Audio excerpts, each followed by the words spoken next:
অবশেষে অনির্বাণের মনের কথার আত্মপ্রকাশ পেল রাইয়ের সামনে। হ্যাঁ বন্ধুরা, ভিডিওতে লাইক দিয়ে দেখতে থাকুন। ওদিকে বৃষ্টি ভেজা রাতে অনির্বাণকে বাড়িতে খুঁজে না পেয়ে শর্মি ওর বরকে বলতে থাকে, এই হ্যাঁ গো শুনছো, জানো তো যে দাদাভাইকে কিন্তু বাড়িতে খুঁজে পাওয়া যাচ্ছে না। এক্ষুনি না আমরা দেখে আসলাম যে দাদাভাই প্যাকিং করছিল বেশ জোরে সোরে। তখন এটা শোনার পর শর্মির বর বলতে থাকে, তাহলে এই বৃষ্টির মধ্যে কোথায় গেল দাদাভাই? তখন শর্মি বলতে থাকে, ওফ তুমি না কোনো কিছুই বোঝো না, আমরা একটু আগে দাদাভাইকে যে জ্ঞানটা দিয়ে এসেছিলাম না, সেই জ্ঞানটার মধ্যেই কাজে দিয়েছে, দাদাভাইয়ের মগজে ঢুকে গিয়েছে। তার জন্যই হয়তো বা দাদাভাই, আমি যদি খুব ভুল না হয়ে থাকি, তাহলে ও অবশ্যই রায়ের কাছেই ছুটে গিয়েছে। আমি তো বলবো যে এবারই দেখবে যে আমাদের এই খেলাটা জমে যাবে। এবার দেখবে তুমি রায়ের কাছে যখন দাদাভাই এরকম হাঁটু গেড়ে প্রপোজ করবে রায়কে, তখন রায় দাদাভাইয়ের এই প্রস্তাব একসেপ্ট না করে থাকতেই পারবে না। তুমি দেখিনি। তখন শর্মির বর বলতে থাকে যে, শর্মি তুমি বড্ড বেশি ফিল্ম দেখছো, তো তার জন্য হয়তো বা তোমার কাছে সব কিছু ফিল্মি দুনিয়ার মতন মনে হয়, কিন্তু বাস্তবে এই সব কিছু এতটা সহজ নয়। কারণ তুমি যেরকম করে ভাবছো নিজেকে, ব্যাপারটা রায়ের জন্য এতটাও সহজ হবে না অ্যাকসেপ্ট করার। তাই আজকে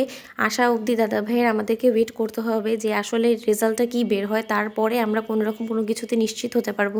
ওদিকে শর্মি বলতে থাকে, ধুর বাবা, তোমার সাথে এর গম্ভীর গম্ভীর কথা বলে আমার লাভ নেই, তো আমি বরঞ্চ ইম্যাজিন করি যে কী কী হতে পারে ওখানে। ওদিকে রায়কে দেখে অনির্বাণ বলতে থাকে যে, ভিতর আসতে বলবেন না? তখন রায় বলতে থাকে, হ্যাঁ হ্যাঁ স্যার আসুন না। অনির্বাণ বলতে থাকে যে, কাল তো চলে যাচ্ছি সকালবেলা, আপনি তো জানেনই, একবার ভাবলাম যে বরঞ্চ আপনার সাথে গিয়ে একবার দেখা করে আসি, কারণ আপনি তো আর আজকে অফিসে আসবেন না। কারণ আপনাকে যদি আমি অনুরোধও করতাম যে একটা লাস্ট ফেয়ারওয়েলের জন্য আপনি আসুন, তাও আপনি আসতেন না। তার জন্যই আসলে আমি এক পর্যায়ে বাধ্য হয়ে এখানে কিছু জরুরি কথা বলার জন্য এখানে ছুটে এসেছি। তখন রায় বলতে থাকে যে, স্যার তার মানে আপনি আপনার ডিসিশনটা চেঞ্জ করলেন না, তার মানে আমি ব্যর্থ হলাম, তাই তো?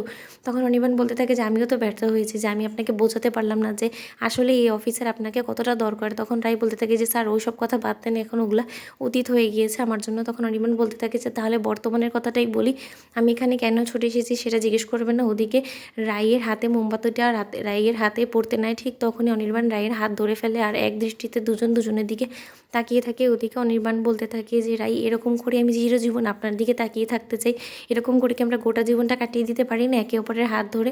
তখন রাই বলতে থাকে যে, স্যার এসব আপনি কী বলছেন?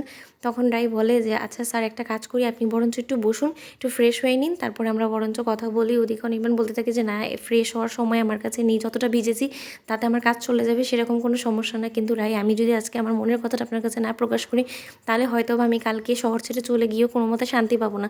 আমি এখানে এসেছি আমি আপনার মনের কথাটা আপনার কাছে প্রকাশ করার জন্য, কারণ আমি দীর্ঘদিন ধরে আপনাকে নিয়ে মন প্রাণ দিয়ে ভাবছি ভাবছি আর ভাবছি, তারপর আমার মন থেকে কোনো মতে আমি আপনাকে বিদায় করতে পারছি না। তারপরে এক পর্যায়ে আমি রিয়েলাইজ করলাম যে আমি হয়তো বা আপনাকে ভালোবেসে ফেলেছি। আমি জানি আপনি হয়তো বা এই জিনিসটা আমার পক্ষ থেকে কোনো মতে এক্সপেক্ট করেনি, তা সত্ত্বেও আমি হয়তো বা আপনাকে ভালোবেসে ফেলেছি।